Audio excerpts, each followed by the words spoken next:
Sedihnya. Siapa yang meninggal ni? Ke bumi bila? Lepas Zohor ke? Kapten Papa!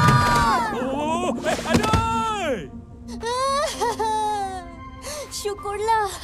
Kapten Papa selamat. Ingatkan Kapten Papa dah mati dah tadi. Kebenaran belum mati lagi. Hanya tidur mati. Apa jadi ni Kapten Papa? Mana yang lain? Macam ni ceritanya. Kita dah sampai di planet Baraju. Kenapa ada dua bahagian yang berbeza? Ying, kau ada apa-apa maklumat tak? Kalau ikut database ni, bahagian berwarna merah mempunyai iklim panas yang melampau. Dan bahagian berwarna biru pula mengalami iklim sejuk yang ekstrim. Betul itu sis. Yang merah tu bara, yang biru pula salju. Bila mereka combine, jadilah Baraju. Yang tengah-tengah ni apa pula? Hak tengah-tengah ni pula Khalistiwa. Tak berapa sejuk, tak berapa panas. Just nice. Kalau macam tu, eloklah kita mendarat di Khalistiwa.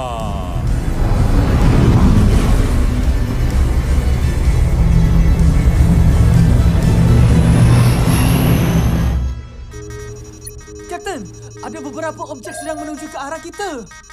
Alah, burung je tu. Kamu tak pernah tengok burung ke? Burung apa pula macam tu? Alamak, itu bukan burung. Itu batu. Oi!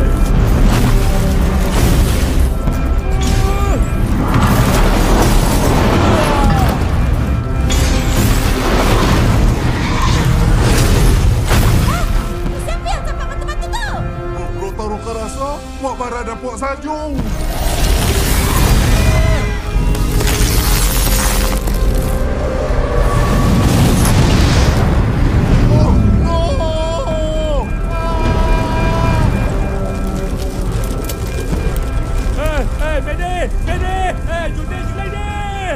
Walaupun diserang, kebenaran berjaya memandu kapal angkasa dan elak semua serangan dengan selamat. Tapi, tiba-tiba... Tiba-tiba apa, Kapten Papa? Kapten!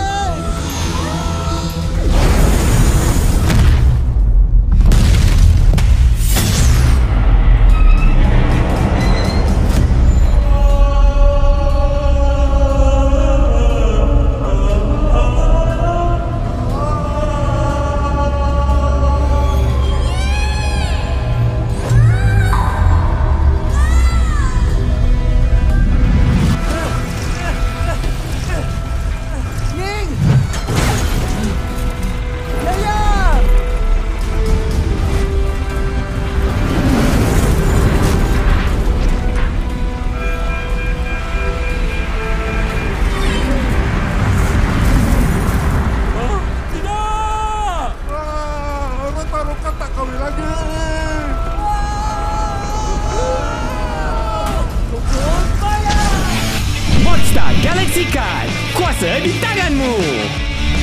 Monster Galaxy Card, Pack Blazing Frost. Dari alien jahat. Misi mereka adalah Track keluar, Power Sfera.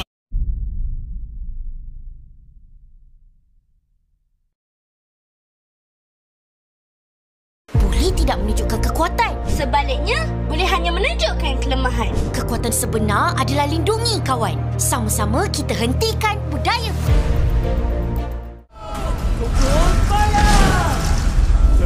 Nasib baiklah si Feng tu sempat guna kuasa dia. Kalau tak tahulah apa jadi. Habis tu, Yaya dan Ying macam mana? Tak tahulah nasib mereka. Last kali kebenaran nampak, mereka jatuh ke sebelah kiri dan kanan kapal angkasa. Macam manalah nasib mereka? Aku tak dapat hubungi diorang. Tapi signal jam diorang masih ada.